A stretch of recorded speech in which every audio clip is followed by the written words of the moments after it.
Good morning students. मैं Rekha Sharma, associate professor political science, Rajiv Gandhi Rajkiya Mahila महाविद्यालय भिवानी से। आज हम बीए तृतीय वर्ष के विद्यार्थियों के लिए शॉर्ट आंसर टाइप क्वेश्चंस की श्रृंखला में चैप्टर नंबर 10 संयुक्त राष्ट्र एवं तृतीय विश्व United Nations and third world से शॉर्ट आंसर टाइप क्वेश्चंस करेंगे। इसी श्रृंखला में सबसे पहला क्वेश्चन है, तीसरे विश्व से आप क्या समझते हैं? आप आंसर लिखेंगे। अंतर्राष्ट्रीय राजनीति में संयुक्त राज्य अमेरिका तथा उसके समर्थक देशों के समूह को पहली दुनिया, सोवियत संघ के साथ उसके मित्र देशों के समूह को दूसरी दुनिया तथा द्वितीय विश्व युद्ध के पश्चात स्वतंत्र हुए एशिया, अफ्रीका तथा लैटिन अमेरिका के देशों को तीसरी दुनिया कहा जाता है। तीसरे विश्व में वे देश आते हैं जो ना तो आर्थिक रूप से विकसित पूंजीवादी प्रणाली वाले देशों में शामिल हैं और ना ही पूर्णतः नियोजनबद्ध समाजवादी प्रणाली वाले देशों में शामिल हैं। ये देश संयुक्त राज्य अमेरिका तथा सोवियत संघ के किसी भी गुट में शामिल नहीं हैं। शीत युद्ध की समाप्ति के पश्चात इन देशों को विकासशील, अल्प विकसित अथवा तीसरी दुनिया कहा जाने लगा। नेक्स्ट क्वेश्चन है, तीसरे विश्व के देशों की विशेषताएं लिखें। आप आंसर लिखेंगे। तीसरी दुनिया के देशों की जनसंख्या बहुत अधिक है। चीन के पश्चात भारत विश्व का सबसे अधिक जनसंख्या वाला देश है। नंबर 2, इन देशों में व्यापक स्तर पर भ्रष्टाचार पाया जाता है।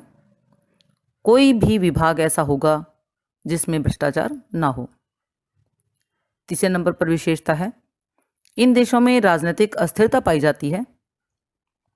सदियों की गुलामी के पश्चात स्वतंत्र होने के कारण यहाँ के लोगों में राजनीतिक सत्ता प्राप्त करने की लालसा बहुत अधिक है। चौथे नंबर पर, तीसरी दुनिया के देशों की अर्थव्यवस्था कृषि तथा बागवानी पर आधारित है। 80% जनसंख्या गांवों में रहती है जो कृषि पर निर्भर है। इन देशों में उद्योगों की स्थिति उत्साहजनक या उत्साहवर्धक नहीं है। नेक्स्ट क्वेश्चन है, संयुक्त राष्ट्र द्वारा तीसरी दुनिया के देशों में निभाई गई भूमिका का वर्णन करें। आप आंसर लिखेंगे। संयुक्त राष्ट्र संघ ने तीसरी दुनिया के देशों में शांति व्यवस्था बनाए रखने में महत्वपूर्ण भूमिका निभाई है। दूसरे नंबर पर, संयुक्त राष्ट्र ने इन देशों को बहुत अधिक आर्थिक सहायता प्रदान की है जिससे गुलामी के आर्थिक शोषण से उभरकर विकास की डगर पर अग्रसर हो सके। तीसरे नंबर पर, संयुक्त राष्ट्र ने औद्योगिक तथा कृषि क्षेत्र में विकास के लिए इन देशों को वैज्ञानिक तथा तकनीकी सहायता उपलब्ध करवाई है। और चौथे नंबर पर, तीसरे विश्व के देशों को भूख, भोजन, स्वास्थ्य, शिक्षा तथा अन्य क्षेत्रों में विद्यमान समस्याओं से मुक्ति दिलाने के लिए संयुक्त राष्ट्र ने खाद्यान्न एवं कृषि संगठन के अंतर्गत विश्व खाद्य कार्यक्रम आरंभ किए तथा संयुक्त राष्ट्र अभी भी इन कार्यक्रमों को जारी किए हुए हैं। अब हम बात करते हैं अगले क्वेश्चन की। संयुक्त राष्ट्र में लोकतंत्रीकरण से आपका क्या तात्पर्य है? आप आंसर लिखेंगे। दूसरे विश्व युद्ध के उपरांत 24 सितंबर 1945 को एक अंतर्राष्ट्रीय संगठन अस्तित्व में आया जिसे संयुक्त राष्ट्र संघ का नाम दिया गया। इस संगठन का निर्माण युद्ध की विभीषिका से मानव जाति की रक्षा करना तथा स्थायी शांति और सुरक्षा की स्थापना करना था।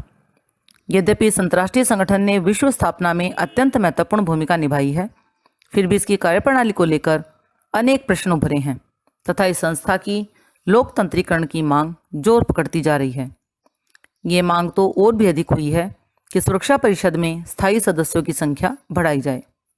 अंतर्राष्ट्रीय न्यायालय के क्षेत्राधिकार को बढ़ाने की मांग भी निरंतर हो रही है।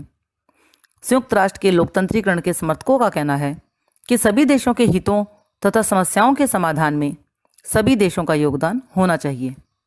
ये एक अटल नियम है कि समय तथा परिस्थितियों के अनुसार सभी संस्थाओं तथा संगठनों में परिवर्तन किया जाना चाहिए, तभी वे वर्तमान में लोगों की आशाओं को पूर्ण करने में सक्षम हो सकती हैं।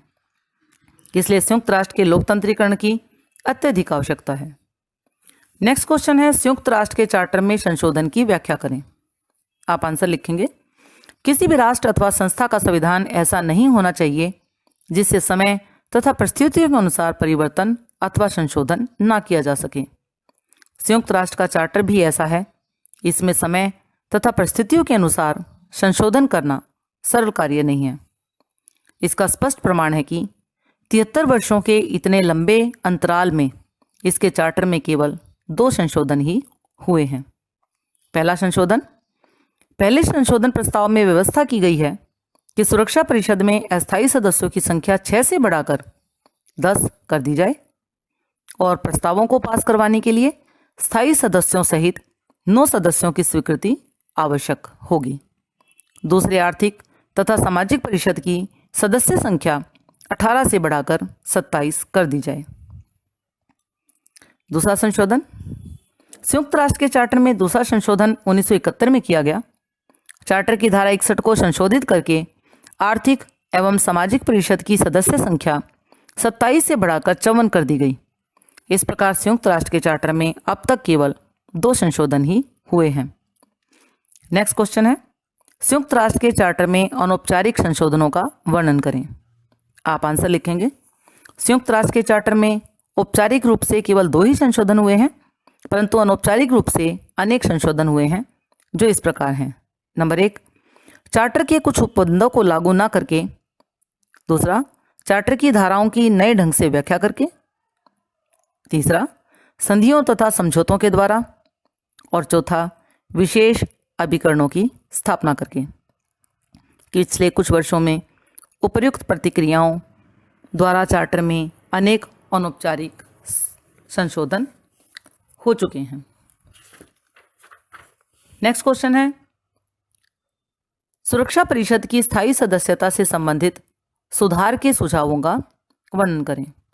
आप आंसर लिखेंगे, 24 अक्टूबर 1945 को जब संयुक्त राष्ट्र संघ अस्तित्व में आया, उस समय मित्र राष्ट्रों में अनेक शक्तिशाली देश थे जिनको सुरक्षा परिषद का स्थायी सदस्य बनाया गया था। वर्तमान में संयुक्त राज्य अमेरिका, ग्रेट ब्रिटेन, फ्रांस, साम्यवादी चीन तथा रूस स्थायी सदस्य हैं। जब इस संगठन की स्थापना हुई उस समय इसके सदस्यों की संख्या 51 थी, जो बढ़ते बढ़ते 193 तक पहुंच गई। सुरक्षा परिषद में स्थायी सदस्यता से संबंधित सुधारों के विषय में निम्न सुझाव दिए गए हैं। नंबर 1, सुरक्षा परिषद में स्थायी सदस्यों के प्रावधान को समाप्त कर दिया जाए, और यदि ऐसा नहीं किया जाता तो भारत, जापान, ब्राजील तथा जर्मनी को भी स्थायी सदस्यता प्रदान कर देनी चाहिए। नंबर 2, स्थायी सदस्यों के निषेधाधिकार को समाप्त कर देना चाहिए। नेक्स्ट क्वेश्चन, निषेधाधिकारों की समाप्ति संबंधी सुधार के सुझाव दें। बच्चों, आप जानते हैं कि सुरक्षा परिषद संयुक्त राष्ट्र का एक अत्यंत महत्वपूर्ण तथा शक्तिशाली अंग है। इस अंग के 15 सदस्य हैं, जिसमें 10 अस्थायी तथा 5 स्थायी सदस्य हैं।